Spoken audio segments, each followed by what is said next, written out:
saja.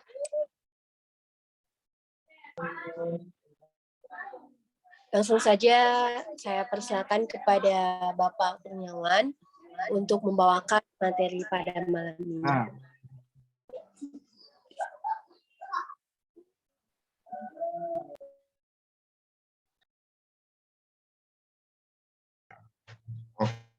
Oke, terima kasih. Assalamualaikum warahmatullahi wabarakatuh. Malam ini dari dua materi terakhir, besok tentang insentif COVID ya, COVID. Jadi materi ini adalah tentang perpajakan PKP dan non PKP. Nah, tentu ini sangat penting ketika kita ingin menegakkan bahwa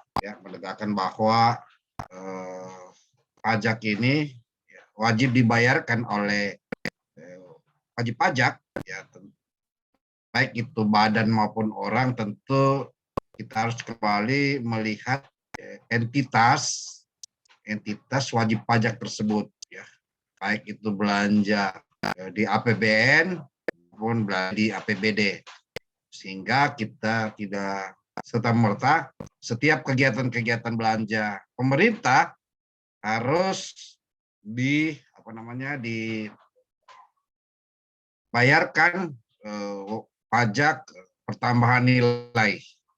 Untuk itu dengan perpajakan PKP dan non PKP akan membedakan yang mana yang bisa dikenakan pajak pertambahan nilai dan yang mana bisa dikenakan oleh pajak penghasilan itu sendiri. Ya, baik, materinya ada ya ini.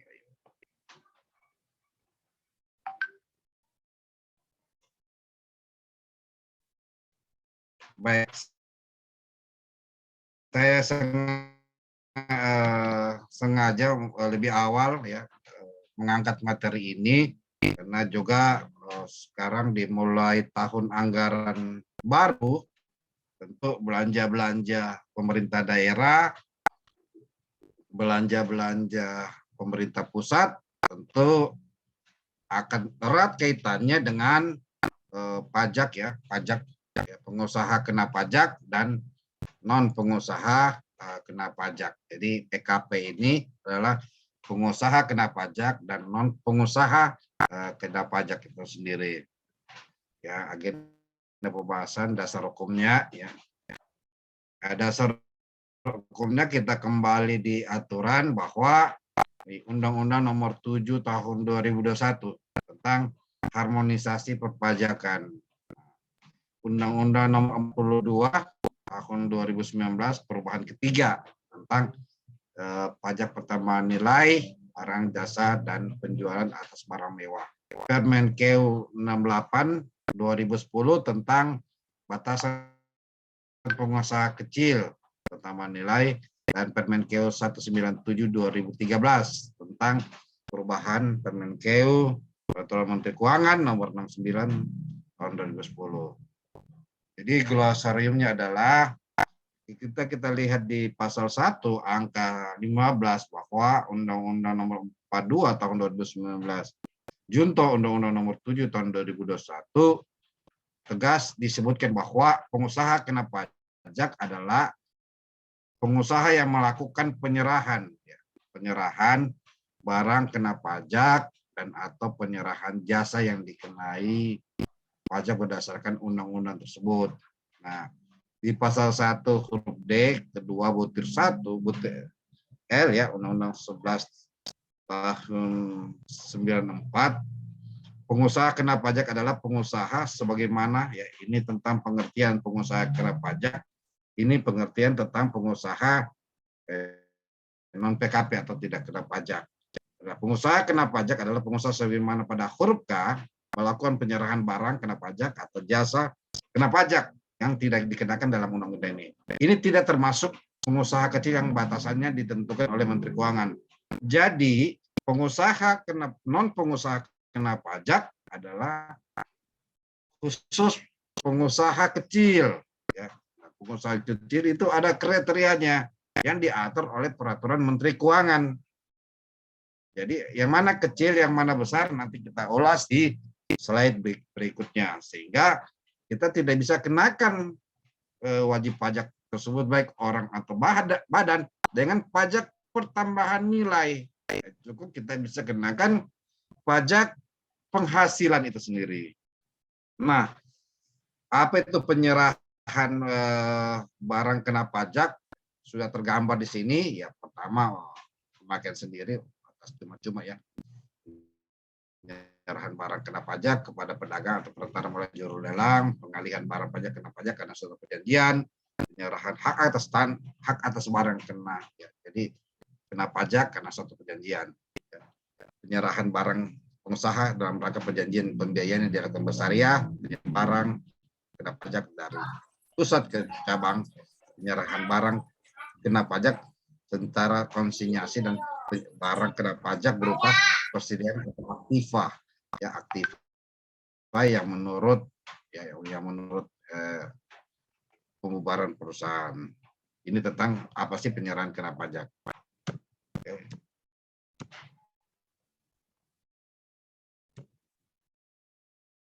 Nah, jasa kena pajak.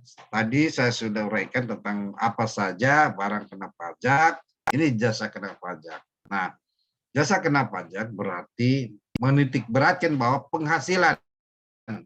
Jadi memperoleh manfaat. Jadi ketika memperoleh manfaat baik itu wajib pajak badan atau orang, ya, maka dia disebut penghasilan. Apa sih definisinya? Adalah setiap tambahan kemampuan ekonomis yang diterima. Jadi ada penambahan ekonomis yang tadinya sebelumnya adalah kita terima 10.000 bertambah lagi 15, 20 dan seterusnya. Yang diterima dan diperoleh wajib pajak baik berasal dari Indonesia atau luar negeri yang dapat dipakai untuk konsumsi atau menambah kekayaan wajib pajak yang bersangkutan dengan nama atau dalam bentuk apapun. Jadi semua penghasilan yang kita miliki menjadi nilai tambah kekayaan wajib pajak, maka itu bisa dikenakan jasa kena pajak. Apa saja ini? Ya, ini sudah tergambar kurang lebih sampai huruf S, ya, sampai huruf S. Bisa kita lihat penghasilan deposito, ya. Kedua penghasilan berupa undian, ya, penghasilan transaksi, pengalihan harta berupa tanah, real estate, penghasilan tertentu berdasarkan peraturan pemerintah. Ya. Penggantian imbalan, ya, imbalan hadiah, laba usaha. Jadi laba usaha itu bagian dari jasa kena pajak. Penerimaan kembali pembayaran pajak yang dibawakan sebagai biaya pembayaran tambahan pengembalian, bunga, premi dan lain-lain, dividen, keuntungan, royalti, misalnya imbalan atas penggunaan hak, sewa penghasilan sehubungan dengan penggunaan harta, penerimaan perolehan pembayaran berkala. Ini kategori jasa kena pajak sampai jumlah yang ditetapkan oleh pemerintah, ya, atau pemerintah selisih kurs pajak. Ketika ada kita bermain saham, selisihnya itu ada pajak penghasilan karena menambah kekayaan wajib pajak. Iuran yang diterima dari perkumpulan anggota, ya, tambahan kekayaan yang berasal dari penghasilan yang belum kena pajak, penghasilan dari usaha berbasis syariah. Jadi inilah komponen atau bagian-bagian yang kena pajak itu sendiri, ya, khusus jasa kena pajak. Apapun namanya penghasilan, kita memperoleh penghasilan maka kena pajak. Seorang pegawai negeri juga kena pajak. Ya, 1% ya, kalau tidak membayar. Nah, jadi di pasal 1 Permenkeu 197 tahun 2013 tadi saya sudah sampaikan bahwa dari definisi di Undang-Undang 1 tahun 94 tentang pajak penghasilan ini tentang pajak penghasilannya.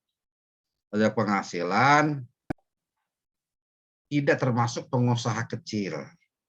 Ya, tidak termasuk pengusaha kecil yang batasannya ya ditetapkan oleh Menteri Keuangan. Nah, Menteri Keuangan kemudian atas perintah tadi Undang-Undang PPH Jadi di pasal 1 Permenkeu bahwa pengusaha kecil merupakan pengusaha yang selama 1 tahun buku. 1 tahun buku kan kita ketahui Januari sampai Desember ya, melakukan penyerahan barang kena pajak atau jasa kena pajak yang jumlah peredaran kasar atau penerimaan bruto tidak lebih dari 4.800.000.000.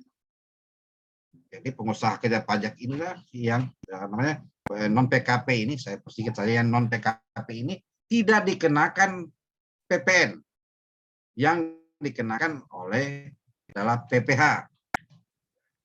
Nanti kita diskusi. Di ayat 2, jumlah peredaran bruto atau penerimaan bruto sebagaimana ayat 1 adalah keseluruhan penyerahan barang atau jasa kena pajak dilakukan oleh pengusaha dalam rangka kegiatan usahanya. Jadi di ayat 3-nya, bagi pengusaha orang pribadi dikecualikan dari kewajiban menyelenggarakan pembukuan. Jadi pengusaha yang sifatnya pribadi-pribadi yang non badan hukum dikecualikan kewajiban menyelenggarakan pembukuan kecuali yang berbadan hukum. Nah, pengusaha wajib melaporkan usahanya. Jadi juga wajib melakukan usahanya untuk dikukuhkan sebagai pengusaha pajak. Jadi setiap pengusaha, baik itu orang wajib pajak pengusaha maupun dari badan swasta ya, apabila sampai dengan suatu bulan dalam tahun buku terdapat ya, jadi kita tidak melihat lagi 1 tahun buku, tapi dalam 1 bulan, umpamanya 2 bulan, 3 bulan, peredaran bruto atau penerimaan bruto melebihi 4.800.000.000, maka ya kewajiban melaporkan usahanya untuk dikukuhkan pengusaha kena pajak PKP paling lambat ya, paling lama akhir bulan berikutnya setelah bulan saat peredaran bruto melebihi 4.800.000.000. Jadi ini ketentuan. Jadi tugas mungkin dari APIP, tugas dari pihak kita semuanya bahwa dituntut bahwa kita lihat di Permenkeu perubahan ini. Jadi Permenkeu 68/2010 ini jelas disebutkan pengusaha kecil sebagaimana dimaksud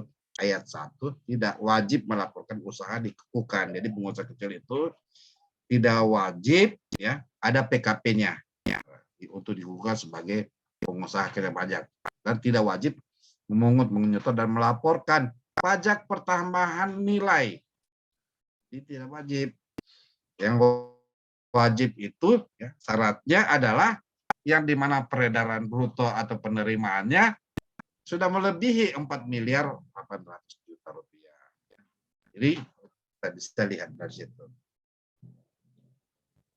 Di pasal ketiga ya, ketentuan sebagaimana pasal 2 tersebut tidak berlaku untuk pengusaha kecil memilih untuk ya, jadi pengusaha kecil juga ya, bisa ya, di mana peredaran brutonya atau penerimaan brutonya di bawah 4.800.000.000 bisa memohonkan untuk ditetapkan sebagai pengusaha kena pajak. Jadi pertama dari aspek bisa dilakukan untuk pengusaha pajak kena pajak asal dimohonkan ya, asal pengusaha kecil tersebut mau untuk ya ditetapkan sebagai PKP pengusaha kena pajak. Nah, Permenkeu tersebut ya, di pasal 5 ya, apabila diperoleh data informasi yang menunjukkan adanya kewajiban perpajakan sebagaimana tadi dibahas pada ayat 2 ya, tidak dipenuhi, pengusaha Dirjen Pajak dapat mengukuhkan jika sudah melebihi ya peredaran dan penerimaan bruto dari 4.800.000.000, maka ketika ada informasi dari itu Dirjen Pajak langsung mengukuhkan sebagai PKP. Jadi Dirjen Pajak dapat menerbitkan ketetapan dan surat tagihan. Begitu sudah ditetapkan sebagai pengusaha kena pajak, berlakulah tagihan nantinya. Kalau dia tidak membayar pajakannya. Jadi Direktur Jenderal ini pajak menerbitkan surat ketetapan pajak atau surat tagihan untuk masa pajak. Tiba-tiba dikirimi surat dari KPP ya, kantor perpajakan wilayah. Oh ini daftar berapa jumlah pajak. Terhitung sejak peredaran bruto melebihi ya. Di pasal 7 pengusaha dalam hal pengusaha telah dikukuhkan ya sebagai PKP dan jumlah peredaran brutonya tidak melebihi, jadi bisa mengajukan pencabutan ketika di bulan pertama, bulan kedua, bulan ketiga melebihi, ditetapkan lagi sebagai pengusaha kena pajak di bulan ke-6, ke-7 dan seterusnya peredaran tidak melebihi, maka bisa mengajukan permohonan pencabutan pengukuhan ya sebagai pengusaha. Ini deskripsinya PKP ya, haknya perusahaan berhak mendapat kredit ya, kredit berhak untuk pengkreditan pajak ya, atau pembelian atas penerimaan JKP ini ya, barang kena pajak atau JKP jasa kena pajak. Perusahaan dapat memohon restitusi. Jadi kalau ada PKP-nya kita minta restitusi atau pengurangan atas PPN yang dibayarkan, bisa kita minta restitusi. Kalau PKP, kalau non PKP tidak minta restitusi. Kewajibannya adalah untuk PKP, perusahaan PKP wajib memungut ya, jadi memungut PPN-nya ya, memungut PPN-nya, dan itulah yang akan dibayarkan dengan menyampaikan laporan tahun pajak, SPT tahunannya. Jadi perusahaan yang telah menjadi PKP wajib menyetorkan PPN ya, untuk PPN terutama yang masih kurang bayar. Dalam hal pajak keluaran lebih besar dibanding dengan pajak masukan. Perusahaan wajib pajak melaporkannya SPT tahunan dan PPh-nya adalah 25%. Yang manfaatnya sebenarnya ya legal 5 tahun, perusahaan itu dinilai taat. Jadi perusahaan bisa melakukan transaksi dengan bendahara pemerintah. Jadi bisa melakukan transaksi dengan bendahara pemerintah. Ini kita bisa bahas apakah non PKP bisa melakukan transaksi bendahara atau pemerintah. Di ketentuan tentang PKP non PKP ya tetap bisa melakukan transaksi bendahara pemerintah itu sendiri. Nah, PPh ya, pajak pertama nilai khusus non PKP ya. Perusahaan tidak diwajibkan memungut PPN ya, non PKP.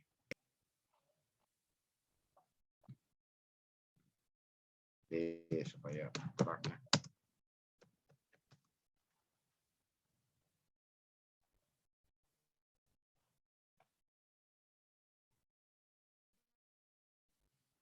Jadi perusahaan tidak wajib memungut PPN dalam menjalankan kewajibannya yang melekat PPN. Non PKP tidak wajibkan menerbitkan faktur pajak, melaporkan SPT masa PPN, sehingga biaya kepatuhan perpajakan menjadi rendah. Jadi pajak perusahaan non PKP menggunakan skema PPh, skema PPh penal ya dari sebesar 0,5 dari omset selama 1 tahun, ataupun juga pajak menghitung pendapatan perpajakan setiap bulannya dengan mengalihkan 0,5.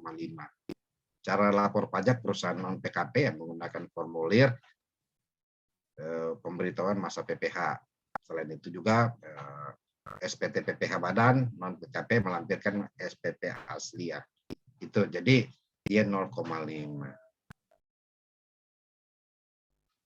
Nah, ini ketentuan persyaratan seorang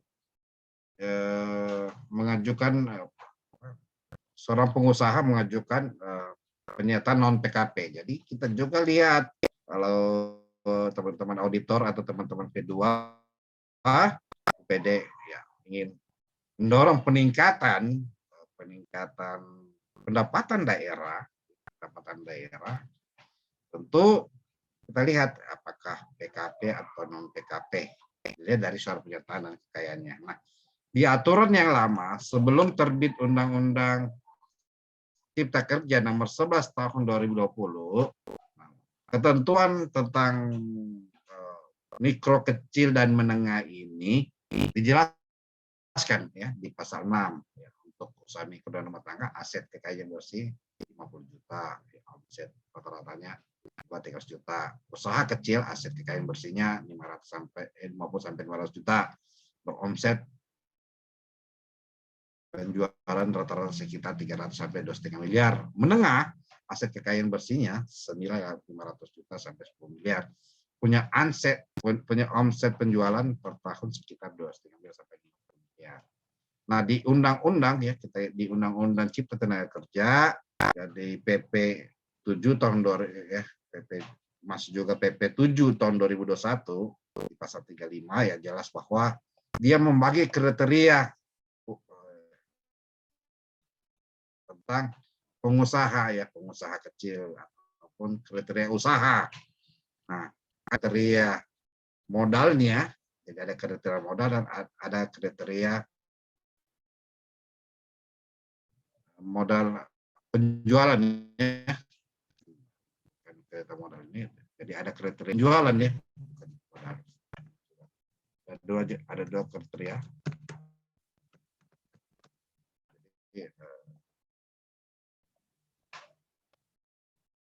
Ya, penjualan pertama, modalnya usaha mikro ini memiliki modal usaha sampai dengan paling banyak 1 M. Berarti dia kategori mikro, tidak termasuk tanah dan bangunan tempat usaha.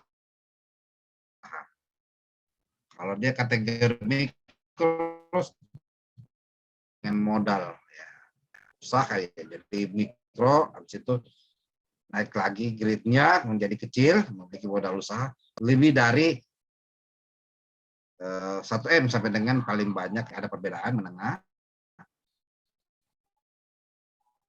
memiliki modal usaha lebih dari 5 M, paling banyak 10 M, tidak termasuk tanah dan lain-lain. Karena ada juga kriteria penjualan. Nah, kriteria penjualan usaha mikro ya, hasil penjualan tahunan sampai dengan paling banyak 2 M. Usaha kecil ya, usaha kecil memiliki hasil penjualan tahunan lebih dari 2 M sampai dengan paling banyak 15 M. Catatan dikecualikan untuk usaha menengah yang memiliki modal usaha lebih dari 5 M sampai dengan paling banyak 10 M, tidak termasuk tanah dan bangunan. Nah, pertanyaannya kemudian yang mana usaha kecil ya? Menurut ketentuan yang ada ini. Ini masih berlaku ya, ini masih berlaku. Belum ada ketentuan turunannya terhadap Undang-Undang Omnibus, Undang-Undang Cipta Tenaga Kerja, maka berarti pengusaha kecil kriteria usahanya mikro. Berarti kan tadi 4 miliar 800 juta. Nah, ini bisa masuk juga usaha kecil ya, 1 M sampai dengan paling banyak 5 M. Tadi kan 4 miliar 800 juta. Itu kategori. Jadi tidak termasuk kategori usaha menengah. Jadi inilah yang tidak dikenakan PPN. Tidak dikenakan PPN karena kriteria tersebut. Jadi yang dikenakan adalah PPh-nya sendiri. Terima kasih. Mari kita diskusi terhadap pajakan ini. Saya serahkan kepada moderator.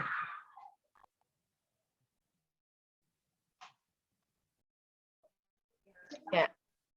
Baik Pak, terima kasih atas pemaparan materi malam ini, khususnya mengenai tentang perpajakan. Jadi Bapak dan Ibu sekalian, Bapak Ibu peserta, seperti biasa pun sesi tanya jawab. Jadi Bapak dan Ibu sekalian yang ada yang ingin didiskusikan dengan narasumber kita, silakan untuk raise hand dan silakan untuk menuliskan pertanyaannya di kolom chat.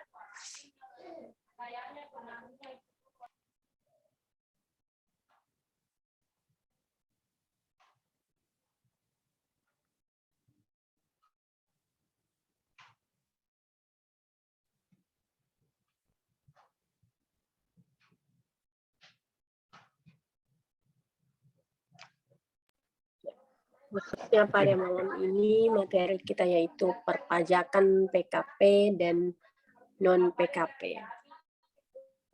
Oke, nggak ada ya.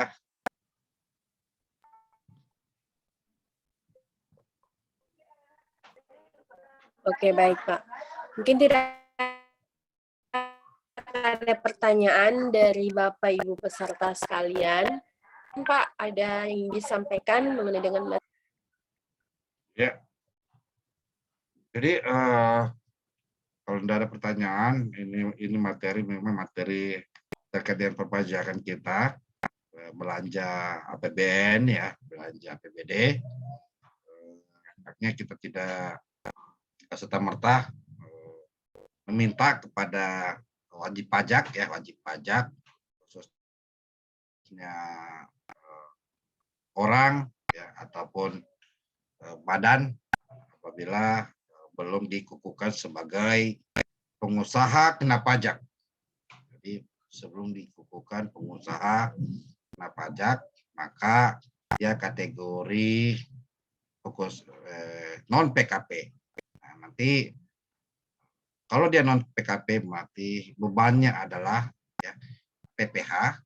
Kalau dia PKP bebannya adalah PPN dan tidak dikenakan oleh tentang PPN sendiri. Sama halnya nanti belanja dana BOS. Jadi periode berikutnya bagaimana belanja dana BOS itu tentang PKP dan non PKP itu juga diatur. Jadi PKP non PKP belanja dana BOS itu kita memeriksa dana BOS itu kita harus lihat dulu statusnya dia PKP atau non PKP ya, dengan catatan di atas 2 juta rupiah. 2 juta rupiah. Demikian yang bisa saya sajikan. Besok malam kita tentang perpajakan kembali bagaimana insentif pajak di masa COVID ini. Jadi tidak semua juga pengusaha ataupun orang kita wajibkan untuk membayar pajak karena pemerintah sudah memberikan keleluasaan kita untuk membayar tidak membayar pajak karena situasi ekonomi. Iya, baik. Terima kasih, Pak. Iya, Pak. Baik, Pak. Terima kasih, Pak. Terakhir mungkin Pak ini ada dari Ibu Nurjana. Pertanyaan dari Ibu Nurjana, Pak. Mohon maaf. Katanya yang dimaksud dengan pengungkapan pajak atas penghasilan apa saja, Pak? Ya, jadi pengungkapan itu namanya ada program PPS ya. Pengungkapan PPS itu materi sebelumnya sebenarnya. Jadi saya kasih gambaran tentang PPS yang lagi didorong ya, didorong oleh pemerintah itu tentang PPS, pengungkapan pajak sukarela ya. PPS ini apabila ketika harta kita belum kita ungkap dalam laporan ya, ataupun penghasilan kita belum ungkap dalam laporan pajak tahunan ya, maka kita waktunya untuk mengungkap baik itu harta yang berada di luar ataupun yang belum diungkap. Itu yang pertama. Yang kedua, PPS ini dia kategori bukan tax amnesty, tapi dia non tax amnesty. Jadi apabila ditemukan oleh Dirjen Pajak maka dia dikenakan denda. Nanti saya share ya tentang PPS itu sendiri di grup periode 13 ya tentang PPS tentang program pengungkapan pajak sukarela itu sendiri. Itu kategori tentang PPS bukan tax amnesty tapi non tax amnesty bagian untuk mendorong kewajiban pajak karena harta atau penghasilan yang diperoleh oleh wajib pajak.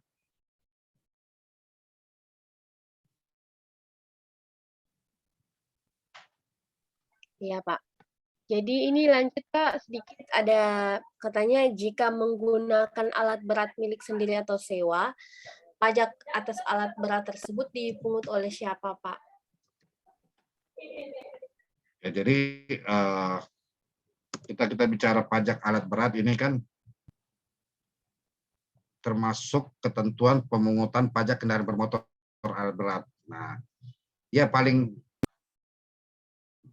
tinggi sebenarnya ketentuannya kan ya 0,1 ataupun 0,2% ya tentang pajak alat berat itu sendiri. Maka siapakah yang memungut pajak? Nah, jadi kita lihat dulu. Ini mungkin sebagai perhatian juga ya tentang pajak itu sendiri. Apalagi sudah ada putusan MK ya, sudah ada putusan MK tentang perpajakan itu sendiri yang tahun 2017 ya, nomor 15 tahun 2017. Maka perpajakan itu ya tadi besarannya 0, berapa ya, 0,1 sampai 0,2 paling tinggi ya. Itu yang saya ketahui tentang pajak. Yang kedua juga siapa yang memungut. Nah, yang memungut pajak ini kan kalau milik sendiri kan kita yang menyetorkan ya, kita menyetorkan atas pajak sendiri. Kalau berhubungan dengan pemerintah maka dipotong. Jadi berhubungan dengan pemerintah, dengan bendahara pemerintah maka akan dikenakan potongan, langsung dipotong pada saat transaksi pembayaran kontrak ataupun juga sewa menyewa. Jadi memang sudah ada putusan MK tentang pajak itu sendiri ya. Jadi itu ketentuannya Bu Nurjana. Jadi kalau soal pajak, kalau dikasih kewenangan oleh si wajib pajak, ya berarti dia harus laporkan. Ya. Kalau transaksi dengan pemerintah maka pilihannya adalah ketika transaksi itu akan dibayarkan, dipotong langsung oleh pemungut pajak, dalam hal ini pemerintah atau bendahara. Itu ketentuan tentang pajak kendaraan berat ya, kendaraan berat. Demikianlah sisa. Iya Pak, baik Pak. Terima kasih Pak atas jawabannya. Jadi itu untuk Ibu Nurjana, semoga membantu Bu. Baik, karena tadi sudah disampaikan closing statement dari narasumber kita, maka dari itu sesi diskusi kita pada malam hari ini sepertinya sampai di sini. Mohon maaf apabila ada kesalahan pada webinar ini yang akan pada webinar malam ini. Sampai jumpa di webinar insya Allah besok, dan merupakan webinar terakhir pada periode 13 dan kemudian akan dibuka periode 14 atau di bulan Februari. Untuk pendaftarannya nanti akan kami share, akan kembali di semua media sosial ataupun WhatsApp group CV Konsultan Indonesia. Baik, lagi mohon maaf dan terima kasih kepada narasumber kita, terima kasih kepada seluruh peserta. Kami akhiri dengan ucapan wassalamualaikum warahmatullahi wabarakatuh dan selamat malam.